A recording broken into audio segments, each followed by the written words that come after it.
LVM-3 and another mission. बिल्कुल, तो ये तस्वीरें लगातार लाइव आ रही हैं और लगातार खास मेहमान हमारे साथ बने हुए हैं। सृजन पाल सर कुछ बताना चाह रहे हैं। सर, ये तस्वीरें भी साथ साथ ब्रीफ करते जाइए। देख रहे हैं ये PSLV है और PSLV में आप देखें कि ये 44 मीटर की ऊंचाई पर होगा और साथ में इसके जो बूस्टर्स लगे थे वो आपको दिख रहे थे वहाँ पर। एक चीज़ मैं बताना चाहता हूँ कि हमारा आदित्य L1 जो मिशन है इसमें 7 के 7 पेलोड भारत में बने, पुणे में बने, त्रिवेंद्रम में बने, बैंगलोर में 2-3 पार्ट्स बने हैं तो और अहमदाबाद में बने PRL में।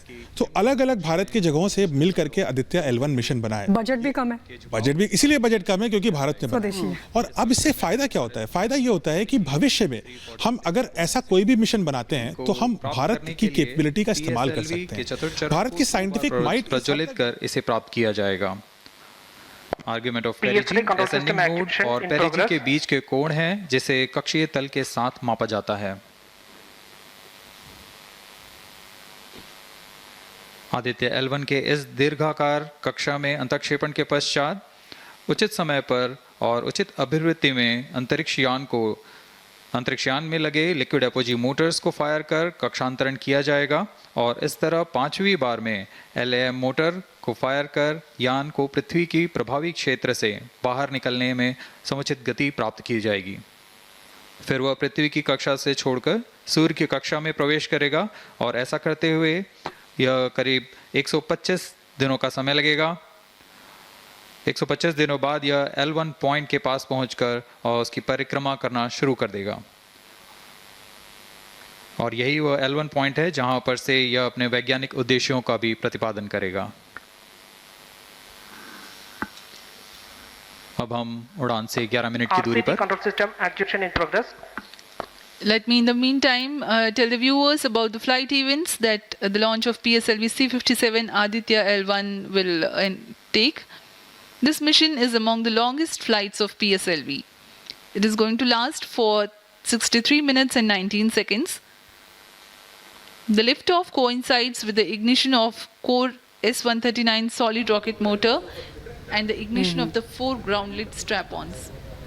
While the rocket is at 2.7 kilometers altitude, सृजन पाल सर, आपने अभी कहा कि बड़ी इंडियन पिक्चर्स मतलब इंडियन कल्चर से जुड़ा हुआ महसूस करें, क्योंकि जब ऐसा कोई बड़ा इवेंट होता है, अजय जी आप कुछ कह रहे हैं, बड़ा इवेंट होता है, मैं भी महसूस कर सकती हूँ क्योंकि जिस वक्त चंद्रयान 3 की लैंडिंग हो रही थी, विक्रम लैंडर की, उस वक्त मैं भी वहां पर थी। जो साइंटिस्ट फील कर रहे थे वैसा नहीं, लेकिन हाँ उससे 10% जरूर मैं फील कर पा रही थी। अजय जी। जी बिल्कुल, इसमें एक मैं चीज यहाँ पर जोड़ना चाहता हूँ, जैसे अभी सृजन पाल जी ने बताया कि अलग अलग लैब में इसके इक्विपमेंट बने, तो कैसे एक पूरा कंट्री और जो हमारे साइंटिस्ट इसमें कॉन्ट्रीब्यूट करते हैं। आप जो टाइमिंग देख रहे हैं वहाँ पे, ये सारा का सारा जो टाइम का स्टैंडर्ड सेट करता है वो NPL दिल्ली में करता है। इसको भारत का टाइम कीपर भी कहा जाता है। आप कभी NPL में जाएंगे, वहां पर बहुत बड़ी एक डिजिटल क्लॉक लगी हुई है। वही टाइम इस समय इसरो इसको स्टैंडर्डाइज लेके चलता है, क्योंकि NPL के अंदर एक एटॉमिक क्लॉक है जो हर एक सेकंड का बड़ा मिन्यूटली उनका मेजरमेंट है और उन्होंने उसको स्टैंडर्ड सेट किया हुआ है। तो देखिए किस तरीके से भारत की जितनी लैब है, वो CSIR की लैब है एक, तो किस तरीके से कंट्रीब्यूट करती हैं एक एक्सपेरिमेंट के अंदर। लॉन्च कहीं से हो रहा है, इक्विपमेंट कहीं पे बने हुए हैं, टाइम यहाँ दिल्ली में बैठ के टाइम कीपर का यूज़ किया जा रहा है। तो ये एक बड़ी खूबसूरती है और एक दिखाता है कि कैसे जो साइंटिफिक कम्युनिटी है वो कैसे एक कोलैबोरेशन में काम करती है। बिल्कुल, तो सब मिलजुल कर काम कर रहे हैं और फिलहाल सबकी निगाहें लगी हुई हैं। जो सामने तस्वीरें हम आपको दिखा रहे हैं ये लॉन्चिंग के लिए तैयार है। इसके अलावा जानकारी भी दी जा रही है कि किस तरह के पेलोड्स इसमें हैं, PSLV C-57 की क्या खासियत, और ये एक्सेल है जैसा कि सृजन पाल सर ने बताया कि इसे अपग्रेड किया गया है। इसमें ज़्यादा बूस्टर लगाए गए हैं ताकि जो इसकी रफ्तार है वो और तेज़ हो। देखिए सृजन पाल सर। हाँ, एक चीज़ मैं जो ऑडियंस वहाँ पे हम दिखा रहे थे फोटो कि कौन लोग इसको देख रहे हैं, आपने उसमें देखा कि भारत के वरिष्ठ वैज्ञानिक जो थे वो सब थे। इसरो के जो पुराने चेयरमैन थे वो सब वहाँ दिखते हैं। ये बड़ा ही भारतीय कल्चर है। मैं हमेशा बोलता हूँ कि भारत अंतरिक्ष में या किसी भी साइंस में सफल इसलिए होता है क्योंकि हम आधुनिक और आध्यात्म, हम इन दोनों को एक साथ लेके चलते हैं। हमारी जो कल्चरल सांस्कृतिक वैल्यू है वो ये कहती है कि हम अपने बड़ों का आदर करें और हमेशा उनका सम्मान करें, और जब भी कोई सफलता मिले हम उनके पैर छूते हैं जाकर के, राइट। इसी प्रकार से इसरो में जब भी कोई लॉन्च होता है तो हमारे जितने भी फॉर्मर चेयरमैन होते हैं, फॉर्मर फॉर्मर लीडर्स होते हैं इसरो को, उन सबको हम बुलाते हैं और उनका हम धन्यवाद देते हैं वहाँ पर कि देखिए आपने शुरू जो किया था हम उसे समाप्त कर रहे हैं और हमारे आने वाले लोग उसको भी आगे लेकर के जाएंगे। जी, ये कल्चर है। सर ये इस टाइम जो आप देख रहे हैं PSLV C57 के फ्लाइट सीक्वेंस क्या है, जरा आप इसको बता पाएंगे कैसे कैसे ये आगे बढ़ेगा? देखिए क्या होगा कि हम अभी लॉन्च करेंगे और लॉन्च करने के बाद हम ऑर्बिट एलिवेशन करेंगे, यानी हम ऑर्बिट को बढ़ाएंगे।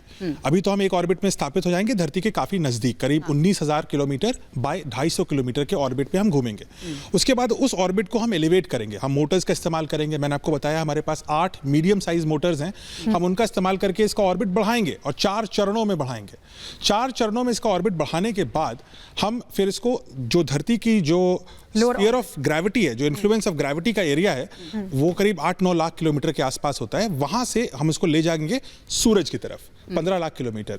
उस समय जो मोटर यूज होगी वो दूसरी मोटर यूज होगी। सर ये पहले चरण में कितना दिन लगेगा? जैसे टोटल 125 दिन है, पहले चरण पूरा करने में। देखिए अभी तो हम स्थापित कर देंगे अगले कुछ घंटों में, पहले जो फर्स्ट ऑर्बिट है, जो सबसे पास वाला ऑर्बिट है, हम उसमें स्थापित कर देंगे।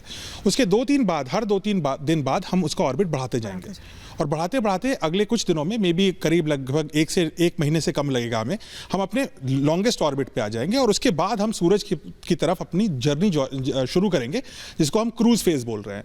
उस क्रूज फेज में हम दूसरी मोटर यूज करेंगे, उसमें हमें कुछ महीनों का समय और लगेगा। ये दोनों मिल करके लगभग 4 महीने से थोड़ा सा ज्यादा हम वक्त लगाएंगे सूरज के L1 पॉइंट पे पहुंचने। अब बचा तो सिर्फ कुछ ही मिनट का वक्त है, 6 मिनट बचे हुए हैं। तस्वीरें भी आप बताते रहिएगा। जेनेसिस जो कि नासा का एक मिशन था, वो इससे किस तरीके से लगे या ये उससे किस तरीके से लगे? उसे आंशिक तौर पर सफल माना गया है क्योंकि जो सौर पार्टिकल्स थे उसके सैंपल जरूर लेकर वो लौटा था, लेकिन क्रैश लैंडिंग हो गई थी। किस तरह से अलग है? उसमें थोड़ा रिकवरी का भी फेस था। जेनेसिस में हम कुछ चीज़ें वापस भी लाना चाहते थे। वो एक बहुत ही महंगा मिशन था कंपेयर टू दिस मिशन। वो उसका जो एनालिसिस का पर्सपेक्टिव था वो थोड़ा अलग है। यहाँ पर हम ज़्यादातर जो एनालिसिस कर रहे हैं या तो ऑन साइट कर रहे हैं या फिर हम डेटा को धरती पे वापस भेज करके बैंगलोर या किसी भी लैब में हम एनालाइज कर पाएंगे। तो ये मिशन और उस मिशन में काफ़ी अंतर है। हालांकि उसमें भी अल्ट्रा वायलेट को और एक्सरे को एनालिसिस करने की उन्होंने भी कोशिश करी और काफ़ी रिजल्ट्स भी आए थे।